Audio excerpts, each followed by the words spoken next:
Elon wszystkim. Dzisiaj porozmawiamy o jakże gorącym temacie, który ostatnio krąży w sieci, a mianowicie będzie to Iguverse. Zastanowimy się też, co w nim takiego fenomenalnego, ponieważ to można usłyszeć na social mediach, i zastanowimy się też nad tym, jakie zostały tam zastosowane techniki manipulacji. Krótkie intro i lecimy.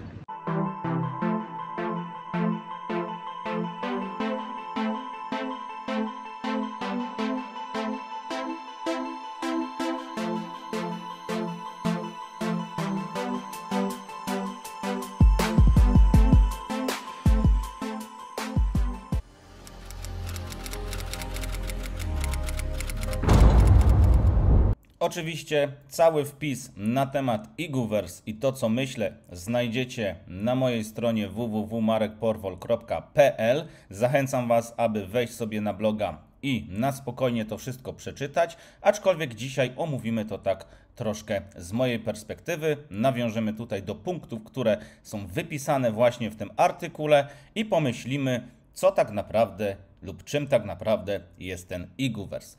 Zaznaczam też od razu, że ja nie jestem żadnym doradcą finansowym, doradcą inwestycyjnym i wszystko, co mówię na moich filmach, co piszę na moim blogu i co zamieszczam w moich artykułach, jest tylko i wyłącznie moją prywatną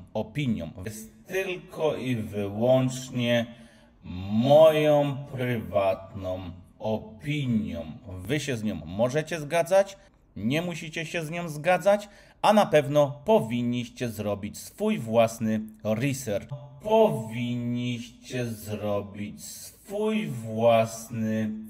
research. I tak bym to właśnie tutaj zostawił. Także pamiętajcie, róbcie zawsze swój indywidualny research i pamiętajcie o ryzyku. O możliwości całkowitej lub częściowej utraty waszego kapitału. Tak wygląda rynek kryptowalut. Trzeba mieć to na uwadze, także bardzo mocno uważajcie na to, co robicie. Lecimy z tym. Zobaczcie, wpis pojawił się 14 stycznia 2023 roku na moim blogu. Oczywiście czytelność tutaj miał trochę większą niż inne. Parę osób też do mnie napisało, że ja nie do końca chyba rozumiem, czym jest ten Iguverse, że to po prostu powinienem zobaczyć Zooma z właścicielem, on tam wszystko tłumaczy i tego typu przesłanki do mnie trafiały, także ja się nad tym pochyliłem. No i wyszło z tego coś takiego. Zobaczcie, macie tutaj spis treści. W spisie z treści między innymi znajdziecie takie punkty jak moje prywatne przeczucia. To już wypisałem, zanim w ogóle zrobiłem taki większy research, ponieważ od pewnego czasu trafiają do mnie informacje na temat Iguverse. Wiele osób mnie pytało, co to jest, co ja myślę, więc ja po prostu rzuciłem na to okiem i zobaczyłem to, co wszędzie. Także, no wiecie, nie ma odkrycia tutaj tych osób, które tego typu rzeczy pokazują, czy po prostu zachwycają się nimi. Jest to po prostu projekt NFT, gdzie można zarobić pieniądze, jak wiele innych, które są lub były w internecie. No i teraz, punkt pierwszy. Moje przeczucia. Zastanowimy się nad tym, kto zarobi najwięcej i czy w ogóle zarobi. A jak się nie uda? Też jest takie pytanie, co wtedy? Zadać sobie kilka pytań, warto te pytania sobie zadać prywatnie samemu sobie, żeby ewentualnie wzbudzić właśnie troszkę bardziej swój mózg do tego, by pomyślał na ten temat, gdzie ja chcę w ogóle wpłacić pieniądze. Skupimy się nad tym, jak to działa, czy aplikacja zarabia i skąd ma pieniądze. Podobieństwo do Play to Earn akurat tu jest bardzo duże. No i analiza Zooma właśnie z CEO, też mamy coś takiego tutaj na blogu rozpisane. I wnioski końcowe oraz ile to podziała. Zaczynamy od pytania, jak to działa, bo pewnie chcielibyście wiedzieć, jak zostać można tutaj milionerem i zarabiać miliony monet za NFT-ka i co tutaj należy zrobić. No nie jest tutaj nic skomplikowanego. Wystarczy mieć NFT i dzięki temu, że trzymasz te NFT, dostajesz 2, nawet 3% dziennie, ale teraz uwaga, w tokenach twórców tej gry. Czyli zobaczcie, ty kupujesz NFT-ka za swoje siano, czy za stablecoiny, które masz na giełdzie, czy na swoim portfelu, wydajesz na niego. Nie wnikam do tych niższych NFT-ków, bo tutaj narracja jest taka, że najbardziej opłacalny jest NFT RAR i on po prostu kosztuje $570, płaci najwięcej i zwraca się podobno w 2 miesiące. Mintując NFT-ka zarabiasz 2-3% dziennie w zależności od typu swojego NFT. Zauważ, że dostajesz 2-3% dziennie, ale nie w USDT, a w ich tokenach. I to jest bardzo ważny punkt tego, iż właśnie zarabiania tutaj, bo nie zarabiasz pieniędzy, nie zarabiasz nawet USDT, zarabiasz tylko i wyłącznie token, który jest wypuszczony przez tą firmę. A czy ten token ma jakąś większą użyteczność na rynku? To chyba tutaj nie muszę mówić, że nie, no bo chyba każdy z Was się domyśla, że nie. Były jeszcze promocje, jeżeli kupisz 2 NFT, dostajesz 1 gratis. W ogóle jest też taka nagonka, taka narracja w internecie, że do końca jakiejś daty cena tego NFT z $570 wzrasta o 50%, czyli będzie kosztować dużo więcej, a zarabiać będzie to samo. No i tutaj też już jest pierwsza taka technika manipulacji, czyli uciekająca szansa, że coś po prostu ucieknie Ci sprzed nosa, a Ty tego nie zdążysz kupić i to też zabija troszkę racjonalne myślenie czy wybór tego, co chcemy tak naprawdę tutaj zyskać, zrobić, czy z jakiego typu promocji chcemy skorzystać. Promocje od samego początku się różniły.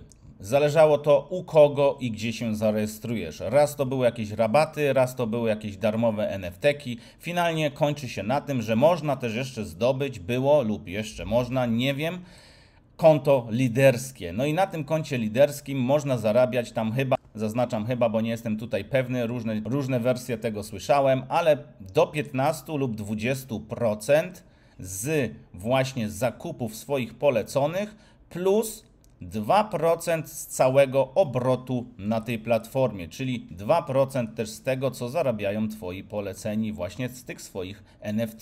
Czyli jeśli ktoś ma NFT za $570 i zarabia te 2-3% dziennie, to Ty od tych 2-3% dziennie też masz jeszcze 2%. Tak w skrócie.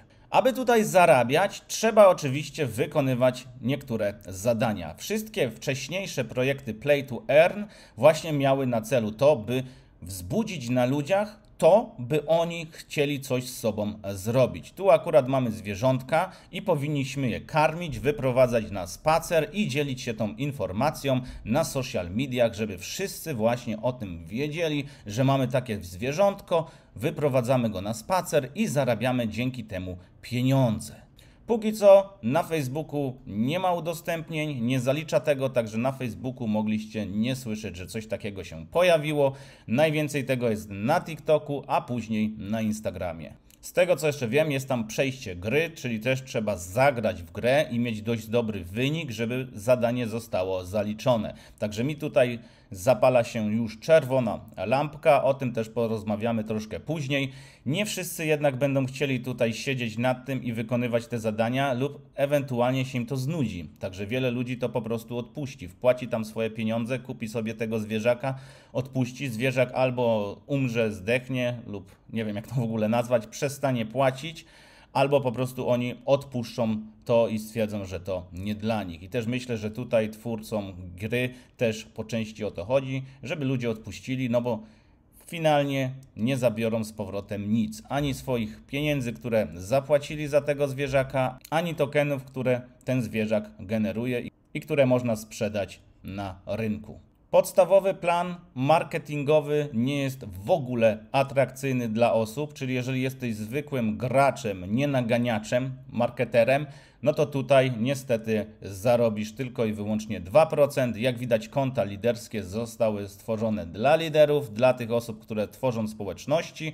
Ja to troszkę rozumiem, ale z drugiej strony troszkę mi tutaj się to, a nawet bardzo mi się to nie podoba, że w taki, a nie inny sposób jest to tutaj zrobione. Tak jak mówię, różne dziwne promocje od samego początku, w zależności gdzie się kto rejestruje, dostaje tego typu bonusy. Jedni dostają, drudzy nie. I teraz jak zwykła osoba, która chciałaby faktycznie zainteresować się tą grą, ma tutaj w ogóle coś sensowniejszego zarobić, jeśli ona ma całkiem inne warunki niż te osoby, które teoretycznie wprowadziły ten projekt na polski rynek, a tak naprawdę ten projekt jest u nas na wschodzie bardzo szeroko znany właśnie nie przez zwykłe osoby, ale przez osoby, które zazwyczaj biorą pieniądze za współpracę z jakimiś projektami. Można to zobaczyć na YouTubie, na TikToku, kto to tak naprawdę promuje. Czyli wiemy, jak to działa. Lecimy do kolejnego punktu w naszym spisie treści. Czy aplikacja zarabia i skąd ma pieniądze? No nie zarabia i nie ma pieniędzy, ma tylko i wyłącznie pieniądze, które pozyskuje od użytkowników za sprzedaż NFT. Oni po prostu mówią, że będą zarabiać, że pozyskają reklamodawców i różnego typu rzeczy się tam właśnie w tej aplikacji wydarzą. Nie brzmi Wam to tak jakby troszkę znajomo?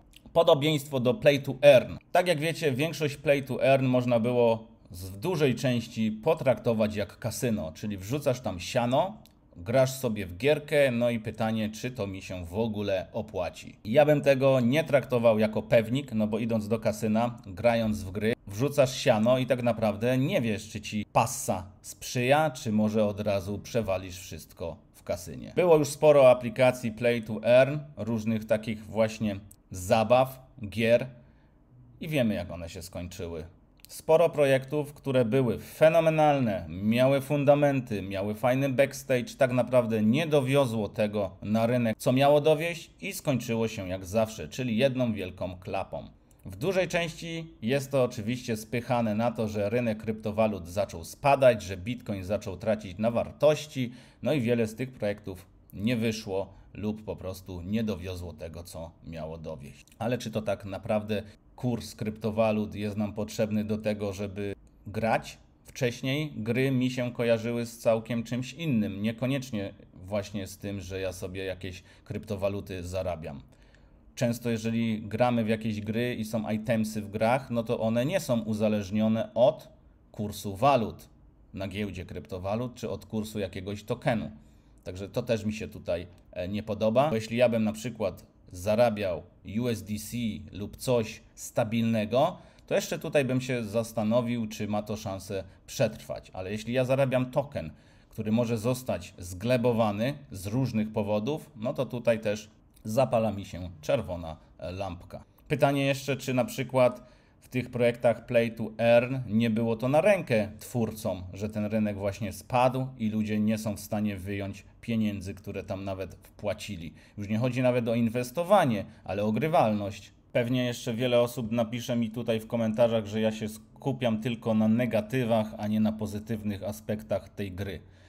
Po co ja się mam skupiać na pozytywnych aspektach tej gry, jeśli zrobiło to setki osób przede mną i żadna z tych osób kupił się właśnie na tych negatywnych aspektach tej gry, na ryzyku, które tutaj ponosimy i na tym, czy w ogóle ta gra może mieć jakiś większy sens. Ja znam pozytywy, znam wszystkie superlatywy tego projektu, sprawdziłem, jednak z kilkoma się to oczywiście nie zgadzam, dlatego też nagrywam ten materiał.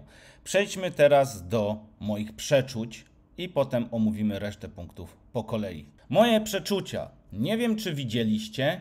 Może ktoś ma podobne zdanie do mojego, a może całkiem inne. Ja to szanuję, oczywiście odmienność zdań szanuję, akceptuję konstruktywną krytykę, jednak nie akceptuję hejtu i osób, które bez argumentów próbują mnie przekonywać do tego, abym zmienił swoje zdanie. No i tak pokrótce. Ja uważam, że biznes, aplikacja skończy jak inne Play to Earn. Nieważne, czy jesteśmy teraz w Bessie, czy w Hossie, po prostu po czasie tego typu gry nie mają dłuższego sensu, bo użytkownicy się wypalają.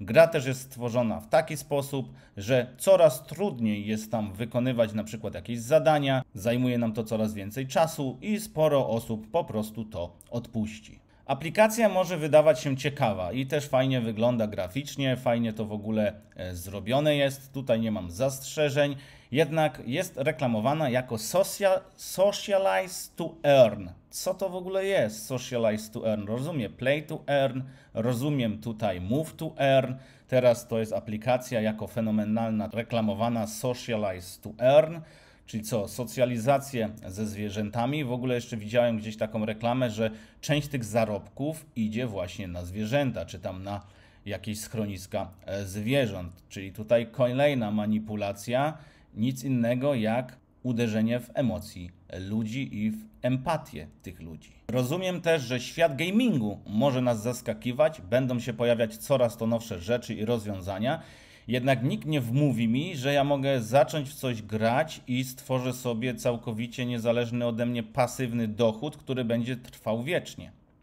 W to ja nie uwierzę. A jeśli słyszę, że zbuduję ten dochód przez to, że będę sobie karmił zwierzątko, wyprowadzał go na spacer, grał w gierkę i w ogóle nie kiwnę palcem, nie pójdę do pracy, no to też tutaj mi się to całkowicie nie klei, a w taki sposób właśnie jest to sprzedawane, pokazywane na social mediach przez osoby, które właśnie podjęli współpracę z tą firmą lub ewentualnie same chciały zacząć z tego korzystać, aczkolwiek nie wydaje mi się, by to było takie oczywiste, to co oni tam mówią.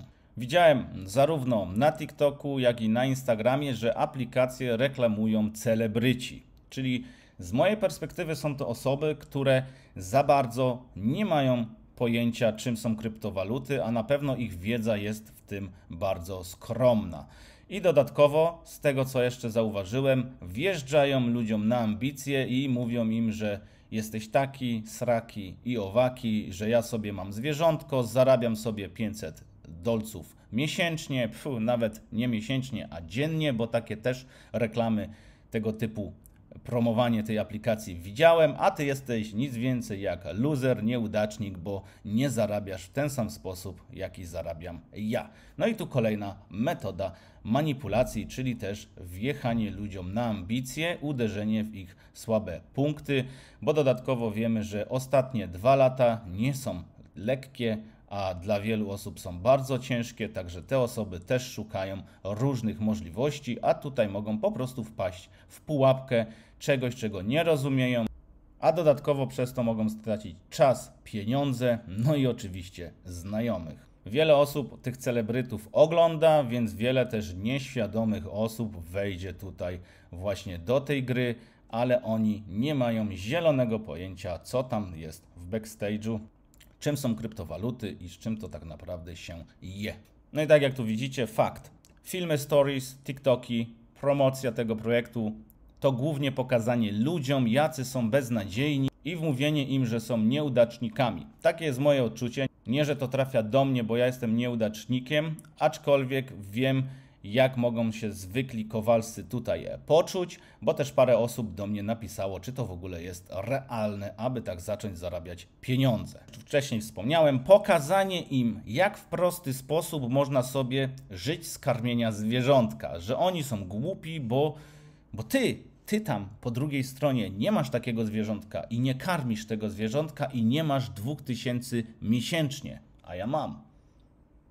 Nawet, tak jak już powiedziałem, jakich 2000 miesięcznie, $500 dziennie. To jest dopiero wynik. Wszystko, co należy zrobić, to kupić jedynie NFT za $570 i zacząć tutaj zarabiać. Tylko nikt nie rozbierze tego na części, nikt nie wspomni o tym, że na przykład taka osoba, która to promuje, mogła tam wpłacić $20 000, czy zrobić sobie konto na maksa. Z tego co wiem, tam potrzebne nam jest 30 NFT, czy możemy mieć tych 30 sztuk na jednym koncie.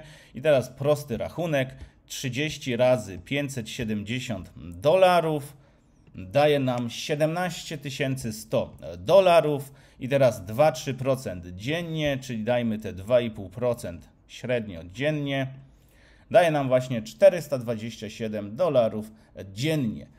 Ale jeśli podzielimy $17 100, które tam wpłaciliśmy, przez kwotę, powiedzmy już te $500, dzielić 500, nie wiem czy widać mój kalkulator, ale zaraz wam powiem, to jest 34 dni. Tyle teoretycznie zajmuje zwrot. I teraz ja mam tutaj pytanie, skąd te pieniążki, że po prostu te siano do mnie wraca. Oczywiście to wraca w tokenach, które ja mogę sprzedać tam na rynku.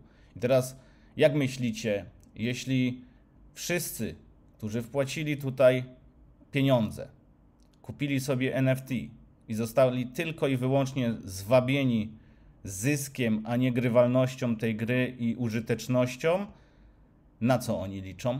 No na wyciągnięcie jak najszybciej pieniędzy. I co będą robić? Będą sprzedawać wszystkie tokeny, które dostają na rynku, żeby te pieniądze jak najszybciej wyjąć. I teraz pytanie, kto te tokeny będzie od nich odkupować? Póki co podobno odkupuje to firma, ale jeśli zacznie tam brakować siana, no to kto będzie skupować te tokeny od nas?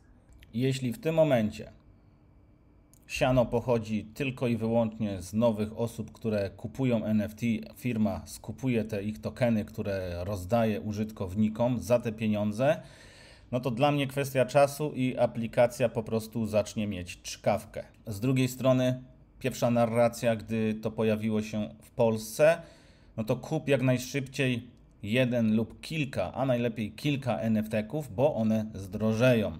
Kto będzie teraz te dużo droższe NFT-ki kupować od właśnie tej firmy, by zarabiać tutaj siano, jeśli większość osób załadowało się już wcześniej? Działa to jak każda inna firma, każda inna farma, po prostu kto pierwszy, ten lepszy. Także lepiej być tym pierwszym i od razu wypłacić siano, niż później wejść gdzieś w połowie trwania tego biznesu. Do tego też jeszcze wrócimy. Także no to są moje wnioski. Dodatkowo jeszcze tutaj napisałem, ze świecą można szukać osób, które mówią otwarcie o ryzyku i na czym polegają tego typu gry. Oczywiście ja i wiele innych osób, która siedzi w tym rynku od lat, interesowała się projektami Play to Earn w 2021 roku, a nawet troszkę wcześniej, jednak tego najwięcej wyszło na przestrzeni 2 ostatnich lat. Wie, co jest pięć, o co tutaj chodzi, że trzeba po prostu wejść, zrobić swoje, wyjść, zabrać, sprzedać i tyle. No bo grywalność tych gier, zaangażowanie ludzi po prostu z czasem się wypala. I tak jak to już mówiłem, kto pierwszy, ten lepszy. Parę osób gdzieś tam komentowało i powiedzieli mi, dlaczego tak późno pojawił się ten wpis. Moim zdaniem nie pojawił się późno, bo wiele osób znowu zarzuciłoby mi, że ja od samego początku spisałem ten projekt na straty. Ja go nie spisałem na straty, tylko próbuję zauważyć, co w tym projekcie może być nie tak i co Wam ewentualnie mogę podpowiedzieć. Osoby, które tam wbiły, życzę im oczywiście najlepiej, żeby jak najszybciej odzyskali swoje pieniądze, czy nazbierali tyle tych tokenów, które tam im te NFT-ki generują, by sobie je sprzedali z zyskiem i niech to bangla jak najdłużej. Tego Wam życzę, ale ja uważam, że to nie będzie trwało wiecznie. Więc jak mówię, ze świecą jest szukać osób, które otwarcie mówią, co tu jest pięć. I wiem, że wiele z Was nie będzie się zgadzać z moją opinią, bo rozumiem, że chcecie na tym zarobić, rozumiem, że pokazana Wam została tylko i wyłącznie gra w samych superlatywach, nie zastanowiliście się czasem nawet właśnie nad tym, co tam może nie grać, kupiliście NFT-ka i liczycie tylko i wyłącznie na zarobek, a tak naprawdę wizja tej gry, czyli ten socialize, i to, żeby w to grać, jest spychane całkowicie w inną stronę. Tu o to nie chodzi. Tu tylko i wyłącznie chodzi o hajs. Dla mnie to nie jest gra. Dla mnie większość osób traktuje to jako maszynkę do pieniędzy. Czyli to nie ma prawa bytu na dłużej, bo kiedyś każde źródełko zawsze wysycha. Także jeśli się nie zgadzacie ze mną, szanuję, możecie napisać, czemu się nie zgadzacie, jednak zapraszam Was najpierw do przeczytania tego wszystkiego ze zrozumieniem, co tutaj opisałem na blogu. I ja nie hejtuję tego projektu, żebyście też tego źle nie odebrali. Nie hejtuję, pokazuję tylko inną perspektywę, bo tak jak wszyscy skupili się tylko i wyłącznie na superlatywach i na tym, że to jest super projekt, tylko wyjdzie, ja rozumiem, że trzeba sobie wizualizować, wierzyć w siebie, i wszystkie takie, ale ja też wolę na pewne rzeczy, tym bardziej tam, gdzie ktoś wpłaca większe siano, spojrzeć z innej strony. No bo ja od tak nie wpłaciłbym tutaj 17 000 dolarów, żeby kupić sobie 30 NFT-ków. Pytanie, ile osób to zrobiło? Ile osób te NFT-ki dostało w ramach promocji? Nie wiem, nie jestem w stanie tego sprawdzić. Nie jestem w stanie też się dowiedzieć, kto ma jakie warunki, jakie tam są układy wewnątrz. No bo jeśli ktoś reklamuje projekt, ma taką promocję, a ktoś inny reklamuje projekt i ma inną promocję, no to tutaj co? Te promocje są po prostu tak, jak sobie wymarzysz, tak jak sobie napiszesz, tak jak się dogadasz? Albo wszyscy mamy równy start, równe warunki, albo każdy sobie tu ma tak, jak mu się podoba. Ja tego też tutaj nie kleję. To, co chcę powiedzieć, że może zdarzyć się tak, że projekt się oskami. I nie mówię, że się oskami w ten sposób, że zniknie z rynku, że on nie będzie. On sobie będzie sobie funkcjonować, ale już nie będzie płacić tak, jak to obiecywał na samym początku. A ja to, co oni mówią, traktuję naprawdę jako obietnica i tak to też jest reklamowane. Się kiedyś łapałem na różnego typu projekty, typu 1% dziennie, 2% dziennie, wiele tego było. Na przykład ostatnio takim projektem, który też upadł, też się zawinął, był StableFound. Nie wiem, czy znacie, czy mieliście z tym styczność, ale aplikacja była normalnie do pobrania nawet w App Store. Można było ją pobrać, można było zapłacić pieniądze przez App Store, normalnie przez Apple Pay. Wyglądało wszystko legitnie, no i zgadnijcie, jak się ta aplikacja skończyła, co tam się wydarzyło złego i czy ludzie odzyskali swoje pieniądze? I to, co już wspomniałem, nie podoba mi się bardzo mocno to, że liderzy otrzymują jakieś turbo specjalne warunki, specjalne konto. Dlaczego ja, ty czy ktoś, kto chce z tej aplikacji skorzystać i na przykład nie rejestrować się od specjalnej osoby, ma mieć gorsze warunki niż inni? Kto zarobi najwięcej? No z mojego researchu wynika, że osoby, które to oczywiście promują, no bo one zgarniają między 10 a 15% prowizji, więc nawet jeśli wpłaciły tam dużo siana, no to i większość tego siana wyjmą po prostu z tej prowizji, no i wyciągną z tego jak najwięcej. Osoby, które chciały sobie tam pograć, podziałać, no niestety będą spisane na straty, a jak wiecie, jeżeli chodzi o rynek kryptowalut i tego typu projekty, tutaj nie bierze się jeńców, także musicie na to bardzo zwrócić uwagę.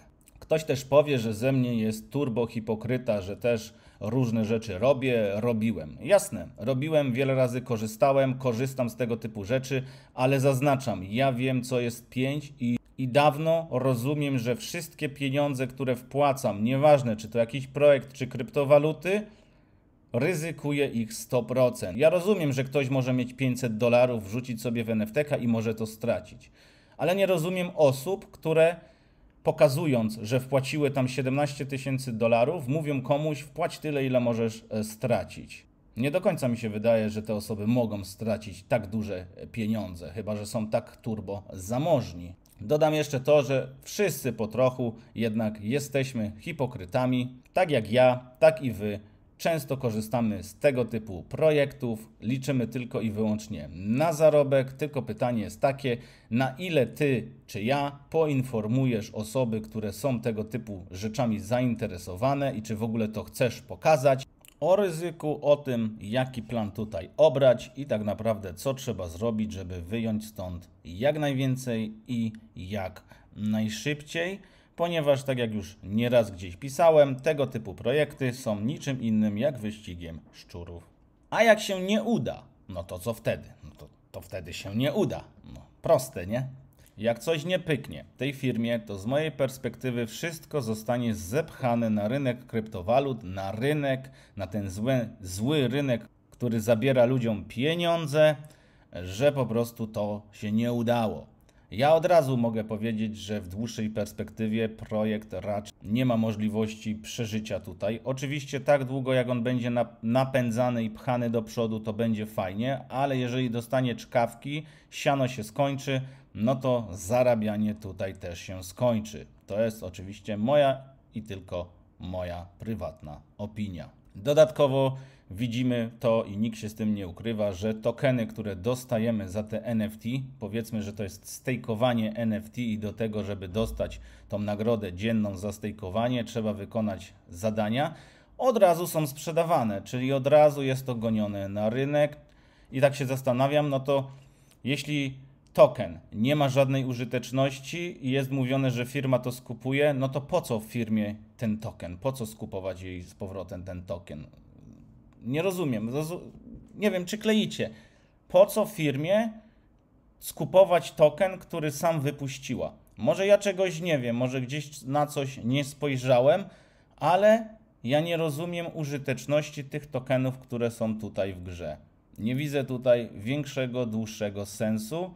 Nie widzę tutaj wartości, którą ta gra wprowadza na rynek. Kolejna sprawa, oczywiście z mojej perspektywy najlepiej jest nauczyć się zarabiać na rynku, nauczyć się wykorzystywać pewne tutaj mechanizmy i rzeczy, a nie przyjść tu tylko po to i liczyć, że mamy 50% szans na to, że w tego typu projektach zarobimy i wyjmiemy w ogóle nasze siano. Ja rozumiem, że obstawianie kursu Bitcoina też jest równe po 50%. Albo góra, albo dół.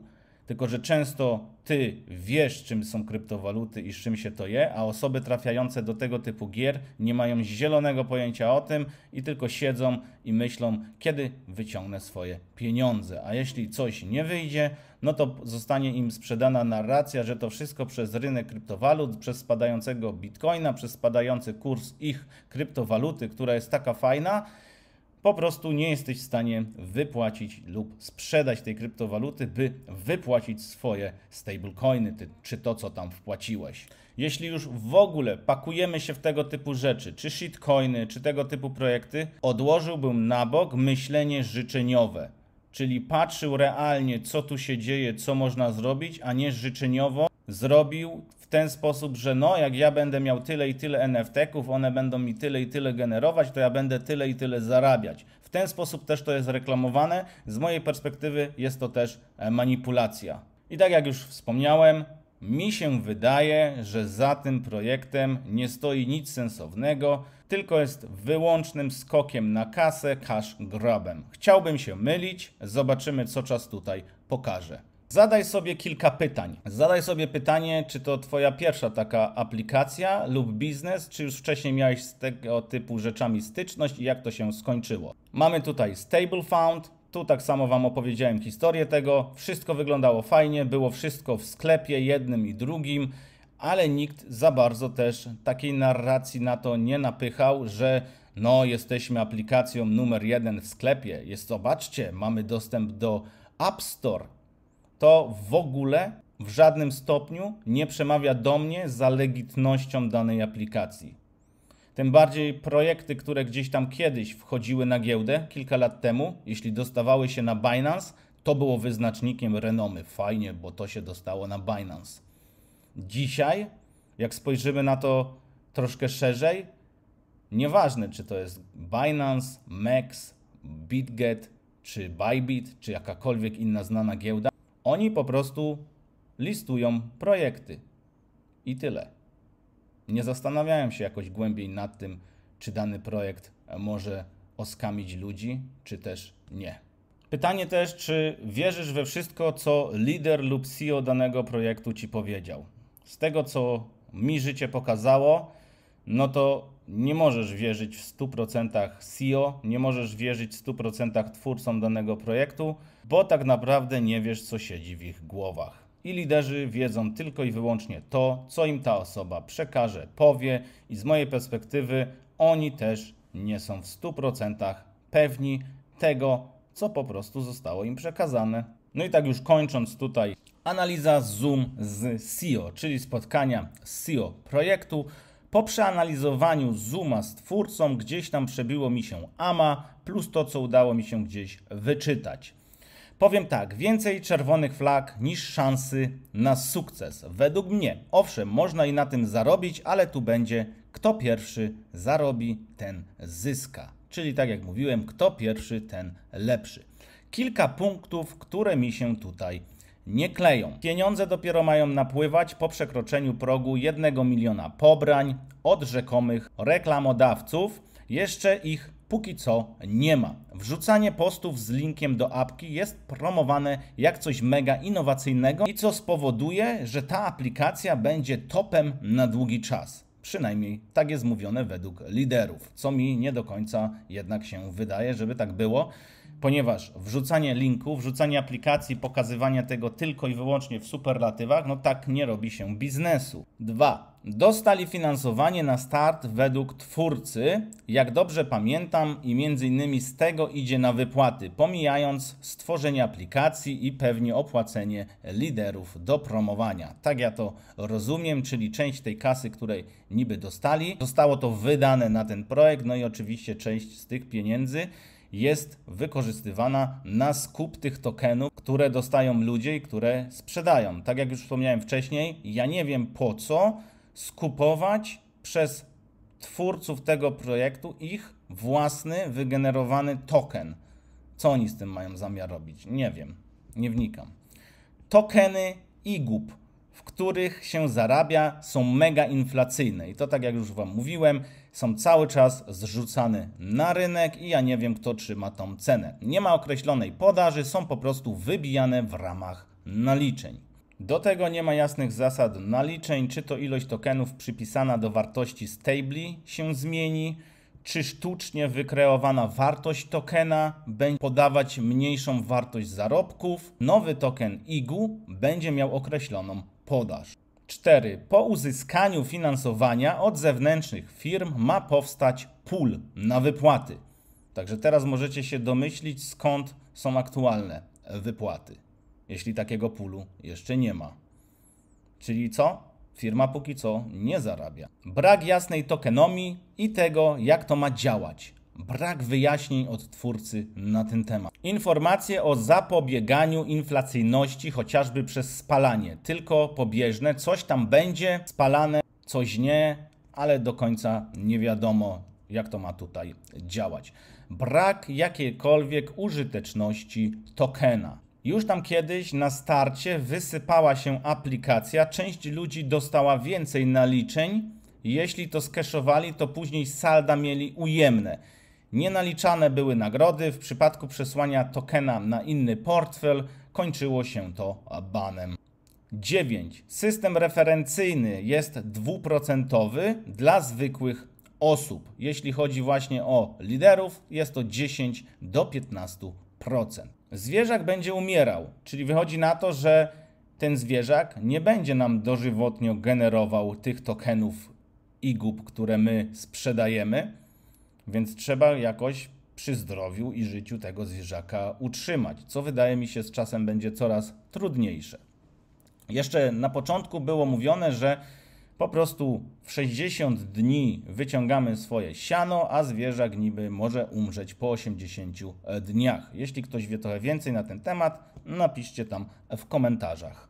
Na spotkaniu twórca jeszcze tego nie wiedział na ten moment, także mówię, może ten materiał nie jest do końca aktualny, ale to tylko i wyłącznie dzielę się z Wami tym, co do tego czasu udało mi się dowiedzieć. Nie miałem czasu już angażować swojego czasu w to, żeby jeszcze bardziej rozkminiać ten temat. Tym bardziej, że prawdopodobnie teraz, jak widzicie ten materiał, no to ten NFT już kosztuje dużo drożej, więc to już bym w ogóle chyba odpuścił kupowanie go i zarabianie w ten sposób. Zakładając więc czarny scenariusz, że zwierzak pada po 80 dniach, a wcześniej cena zostaje zdampowana tego tokenu, może się okazać, że odzyska się tylko i wyłącznie jakiś mały procent tego, co tam wpłaciliśmy. Kolejna sprawa to wypłaty.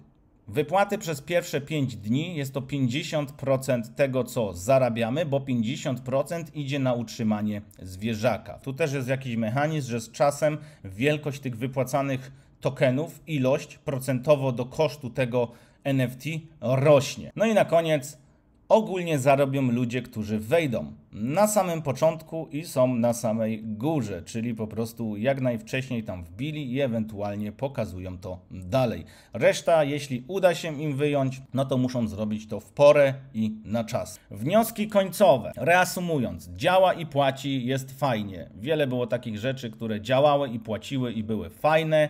I było też fajnie, jednak wiele z tych rzeczy skończyło tak, że dziś już nie są fajne, nie płacą, nie ma ich, oskamiły się, źródełko po prostu wyschło. Też traktuję to, że tu tak może się wydarzyć, także nie żyłbym tutaj marzeniami, że to będzie coś, co będzie z nami na lata. Ewentualnie może być do lata. Póki co biznes nie ma swoich pieniędzy, działa jako hype, płaci tylko i wyłącznie z napływu pieniędzy do biznesu. Wypłaty są za sprzedaż NFT. Jaką mają dla Was te NFT-ki wartość? Nie wiem. Dla mnie póki co każdy NFT w internecie jest niczym innym jak jakimś obrazkiem, a z czasem jest nakładania mu jakaś użyteczność. Tak samo jest tutaj, także jak ja kupuję jakiegoś NFT-ka, w ogóle nie liczę na to, że pieniądze, które za niego zapłaciłem, do mnie wrócą. Ten projekt nie wnosi nic innowacyjnego na rynek, ma błędy konstrukcyjne i logiczne, zresztą pewnych rzeczy sam twórca nie potrafił nam wytłumaczyć. Token nie ma żadnej wartości, wymusza się na ludziach robienie zadań w zamian za naliczenia generowane przez tego NFTK. Jeśli nie wykonasz zadań lub nie zdobędziesz wyznaczonej ilości punktów, czy procentowo nie spełnisz pewnych zadań, takiego naliczenia nie otrzymasz. Wiele osób odpuści ten temat. No i ostatni wniosek, ile to podziała? Nie wiem. Tak naprawdę tylko i wyłącznie to może powiedzieć nam twórca, a on nie powie, jak długo chce, aby to działało. Twórca będzie tak długo trzymał projekt do czasu, aż będzie dla niego rentowny. Jeśli zobaczy, że za dużo siana z projektu zaczyna uciekać, to po prostu zamknie go lub zrobi coś, żeby tego siana nie wypuścić. Także może być jakiś atak hakerski, może być spadek ceny kryptowaluty na rynku. Różne rzeczy nam tutaj mogą się wydarzyć. Twórca w każdym momencie może zdumpować cenę tokena do zera. Nie ma tutaj najmniejszego problemu. Plus, tak jak widzicie, jeśli on chwilowo skupuje te tokeny z rynku, no to chyba nie po to, by trzymać tokeny na swoim portfelu, tylko będzie chciał to też na rynek spuścić i wyciągnąć z tego siano. Mito Lotto, czy wy będziecie tutaj zarabiać, czy kupicie tego NFTK, życzę wam jak najlepiej. Chciałbym tylko i wyłącznie ostrzec tutaj świeżaków, czyli osoby, które nie miały styczności z tego typu projektami, żeby zastanowiły się 3 razy, czy w ogóle chcą z tego typu rzeczy skorzystać, bo zazwyczaj kończy się to źle. To, co jeszcze na sam koniec, w ogóle od samego początku dziwi mnie, to taka nagonka, że to jest coś fenomenalnego, że projekt jest super, same superlatywy, nikt nie zastanowił się na błędach, nie zastanowił się na minusach. Po prostu tutaj wszystko musi się udać, wchodźcie, działajcie, zarabiajcie. To akurat zawsze we mnie powoduje to, że zapala mi się pomarańczowa lampka, a później czerwona, no bo jak już zgłębiłem bardziej temat, no to dzisiaj świeci mi się już całkowicie czerwona lampka. No i ja ten temat odpuściłem, pomimo tego, że zastanawiałem się nad tym, by sobie tam kupić NFT. Jednak ja nie jestem tego typu osobą, żeby na emocjach w to wbijać. I tak jak mówię, do czasu, aż ja to sprawdziłem na tyle, ile mogłem, no to pewnie już promocja na to się zakończyła. No ja bym w to już nie wchodził. A osobom, które zdecydowały się jednak na działanie w tym projekcie, życzę, żeby jak najszybciej wypłacili swoje pieniądze, żeby te NFT-ki generowały jak najdłużej te tokeny, no i żebyście przez jakiś czas tutaj pozarabiali. Jednak musicie naprawdę z rozwagą i z dystansem do tego podejść, bo ja nie widzę tutaj innej drogi. Tak jak mówię, ja projektu nie hejtuję, to, że z niego nie korzystam, nie znaczy, że nie mogłem się zainteresować. Wiele osób do mnie napisało i poprosiło mnie właśnie o to, żebym się przyjrzał temu projektowi, zrobił jakiś research. No ja rzucając moim okiem po prostu zauważyłem to, a nie inne rzeczy. Także to, co jest pokazywane nam w superlatywach, zawsze też ma jakieś minusy. I wiem, że wy często zwracacie tylko i wyłącznie swój wzrok na te plusy, a minusów nie zauważacie lub po prostu te minusy zostały zakrzyczane tymi plusami. Dajcie znać w komentarzu, co myślicie o tym projekcie, czy korzystacie z jego możliwości, czy może nie. Zostawcie oczywiście suba, kliknijcie sobie dzwoneczek, no i widzimy się w kolejnych materiałach. Trzymajcie się, cześć!